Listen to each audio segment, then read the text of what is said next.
Est-ce que vous vous souvenez de ça? La grande carte routière qu'on dépliait sur le capot de sa voiture. Et on se demandait toujours si on la tenait dans le bon sens. Eh bien aujourd'hui, avec Google Maps, c'est un peu comme si cette grande carte papier était devenue magique.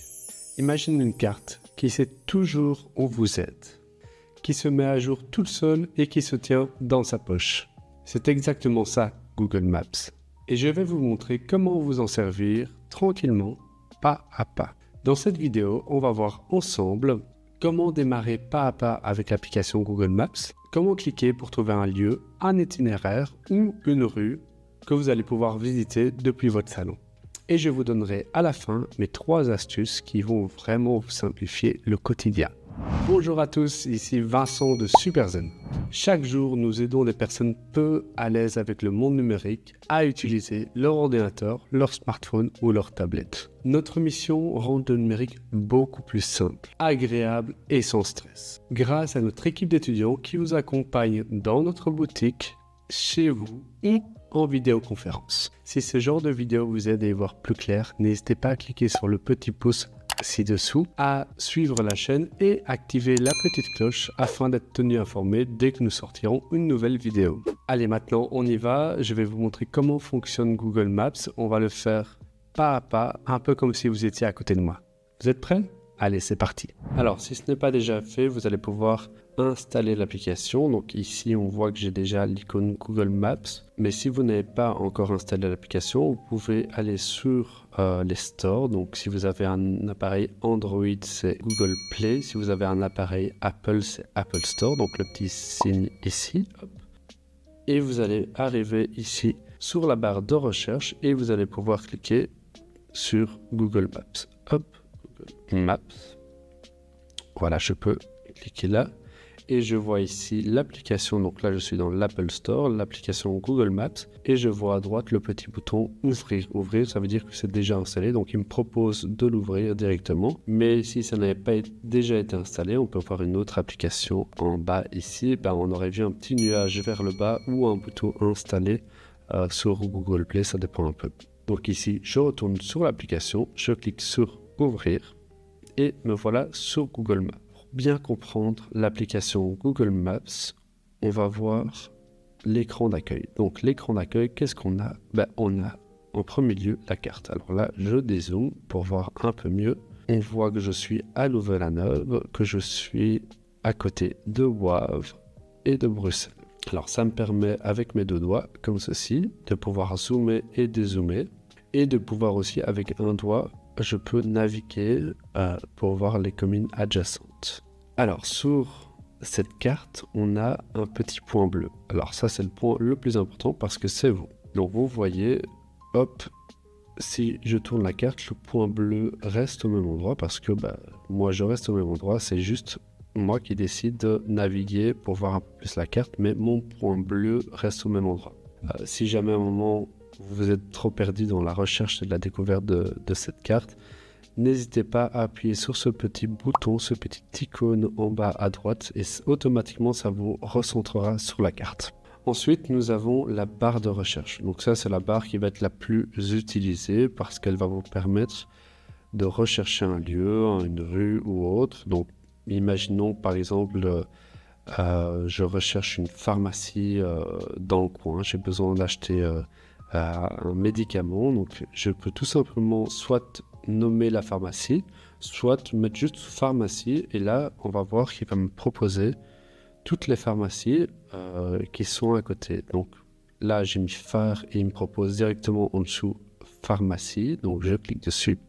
J'ai ici toutes les suggestions de pharmacie. Personnellement, je préfère enlever ceci et voir sur la carte les petites icônes rouges qui sont les pharmacies afin de pouvoir me situer. Et donc là, je vais par exemple me dire que je souhaite aller à la pharmacie de l'Esplanade, donc qui est ici. Et pour voir si elle est ouverte, alors ici il est mis ouvert, mais des fois c'est pas toujours clair, je peux tout simplement cliquer dessus. Et là j'ai une fiche.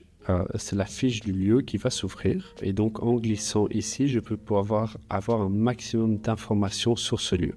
Donc ça va être les heures d'ouverture, mais ça va être aussi, ici on voit combien de temps il me faudra, bon ici en l'occurrence c'est à pied pour y accéder, quelles notes les clients ont donné sur cette pharmacie. Donc chaque personne peut, en visitant la pharmacie, dire moi je trouve que j'ai été agréablement bien accueilli ou pas, ou j'ai trouvé ce que je cherchais ou pas, et par rapport à ça mettre une note de 1 à 5. Et là on voit que plus de 10 000 personnes ont mis une note, et ensemble la moyenne représente 4,1, donc ça veut dire que c'est un lieu qui est recommandé.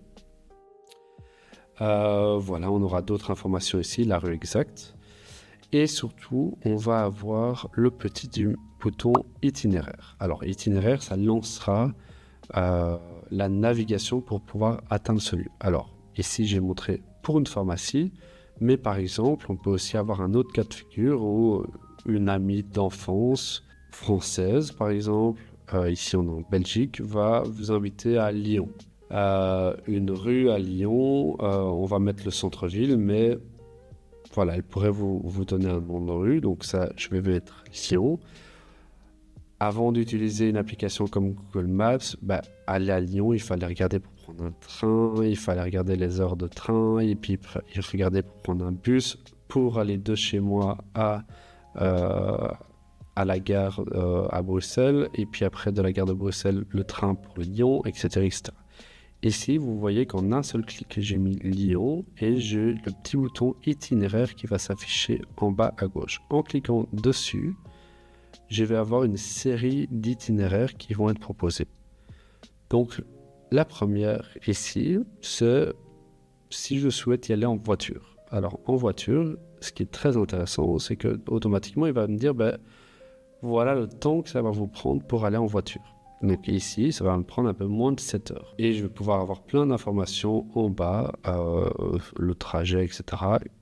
Pas forcément utile selon moi. Je pense que le plus important, c'est de savoir le temps que ça va prendre. On verra en bas à gauche qu'on a un bouton qui est démarrer. En fait, démarrer permet tout simplement de lancer le GPS. Alors bien sûr, il faut que le GPS soit positionné dans votre voiture, mais il pourra vous dire en temps réel à quel endroit tourner. Et donc, dès que vous arrivez à une intersection, il vous dira prenez la prochaine à gauche vers Paris, par exemple, ou vers Lyon ou autre. La deuxième option, c'est je décide d'y aller en train. Et là, qu'est-ce qu'on voit? On voit qu'il me propose plusieurs itinéraires pour y aller en train. Chaque fois, on me met le temps, donc ça prendra 5h37 pour y aller. On voit le petit bonhomme qui va marcher, donc 15 et 15 minutes. Et puis on me dit, tu prendras un train et puis après le TGV. Alors j'ai différentes options, en 5h37, en 6h10, ça dépend à quel moment vous partez et quel itinéraire il prend. On voit que souvent il va prendre le TGV, mais avant ou après, il peut prendre différents autres transports.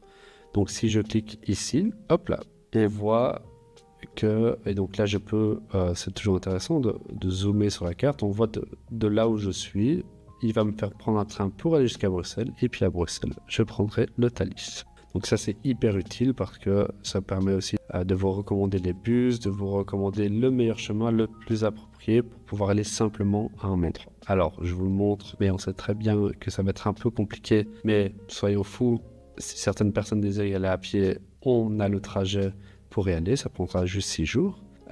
Ou en vélo, ça prendra 2 jours. Les deux derniers exemples, c'est très pratique quand on va sur un lieu qui est à 10, 15, 20 minutes ou plus pour ceux qui veulent, parce que ça va vous permettre vraiment de marcher avec votre téléphone et à chaque intersection de pouvoir choisir la bonne route sans vous tromper. Et le dernier, c'est si vous désirez y aller en avion, ça permet de voir, est-ce que c'est possible d'y aller en avion? Bon, ça c'est une option que je recommande un peu moins sur cette plateforme maintenant, à vous de voir, mais ici vous allez pouvoir avoir d'autres options de vol. Mais voilà, ça c'est si vous partez à l'étranger.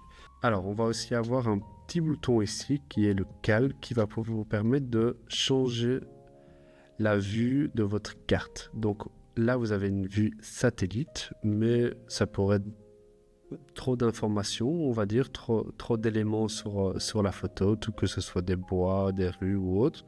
Et donc en cliquant dessus, je vais pouvoir mettre par défaut, donc là c'est une carte beaucoup plus light, qui va me permettre d'avoir une vue beaucoup plus simplifiée de la carte. Mais j'ai aussi d'autres cartes comme le relief si vous allez à la montagne. Comme le trafic, c'est hyper intéressant quand vous partez par exemple à une destination, hop, je dézoome et je peux voir par exemple ici, hop, j'enlève. sur une pharmacie, je peux voir que là, à Wavre, par exemple, donc en vert sur la route, c'est que ça roule correctement. Si c'est en jaune, c'est qu'il y a des petits bouchons et en rouge, il y a des gros bouchons. Et donc, ça me permet de voir à quel endroit on a des bouchons.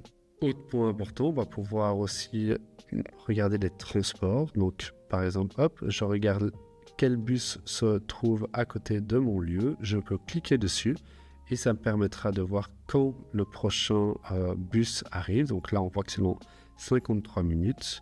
Et si je clique dessus, je vais pouvoir voir tous les arrêts qu'il va faire et à quel moment. Je pense que ça, c'est assez utile. Très bien. Maintenant, on sait ouvrir Google Maps, comprendre les grandes lignes de l'application et rechercher un itinéraire. Maintenant, voyons ensemble quelques petites astuces qui vont vous simplifier votre quotidien.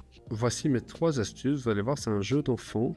La première, c'est, imaginons que vous allez en voiture à un endroit et puis vous allez rejoindre des amis, vous voulez retrouver votre voiture, mais vous allez pouvoir signaler dans Google Maps où se trouve votre voiture. Ça vous permet, une fois que vous êtes à un endroit, à 10 minutes à pied ou autre, de pouvoir en un clic retrouver le chemin très facilement pour retrouver votre voiture. Pour signaler à Google Maps où se trouve votre voiture, vous pouvez cliquer sur le petit point bleu, donc, qui est vous-même, donc au moment où vous vous garez. Et vous pouvez glisser ici et mettre enregistrer le lieu de stationnement. Et hop, il a enregistré le fait que vous vous trouviez là. Hop, et on voit que vous êtes garé ici. Et donc quand vous allez rejoindre des amis, être à 10 minutes, 20 minutes de ce lieu, peu importe, et que vous voulez à un moment retrouver votre voiture, vous pourrez cliquer dessus et cliquer sur itinéraire. Deuxième astuce hyper intéressante, imaginons que vous voulez rejoindre des amis ou signaler à quel endroit vous êtes, vous allez pouvoir en un clic, cliquer encore une fois sur le petit bouton bleu et puis mettre partager ma position. Hop, et là en un clic on voit les différentes personnes. Alors on peut cliquer sur autre option pour retrouver des liens de partage WhatsApp ou autre, et vous allez pouvoir partager votre position en temps réel à votre personne de contact. La troisième astuce que je trouve toujours très intéressante, c'est par exemple vous aimez bien un lieu, que ce soit un restaurant, que ce soit un parc, que ce soit un lieu d'activité ou un supermarché ou autre, et vous voulez le mettre en favori dans le but de pouvoir y retourner dans quelques mois ou autre et de pouvoir avoir facilement le lieu. Vous pouvez tout simplement cliquer sur le lieu en question et puis mettre ici enregistrer. Et là, vous pouvez mettre lieu favori. OK. Ça vous permettra d'avoir une petite étoile comme ceci et de pouvoir, à une prochaine connexion sur Google Maps, pouvoir voir la petite étoile et facilement lancer un itinéraire pour le rejoindre. Bravo, vous voyez, Google Maps, c'est un peu comme un atlas mondial mis à jour quotidiennement et qui se retrouve dans votre poche. C'est un outil incroyablement puissant, mais son utilisation de base est relativement simple. Avec un peu de pratique, tout deviendra simple et naturel. Et n'ayez pas peur de cliquer, d'explorer, vous ne pourrez rien casser. Et bien sûr, si vous avez besoin qu'on vous accompagne personnellement pour utiliser Google Maps ou une autre application sur votre smartphone, sur votre tablette ou sur votre ordinateur, n'hésitez pas, nous sommes là pour vous aider. N'hésitez pas à cliquer sur le petit lien en dessous de la vidéo. Merci de m'avoir suivi et à très bientôt pour une nouvelle vidéo Super Zen.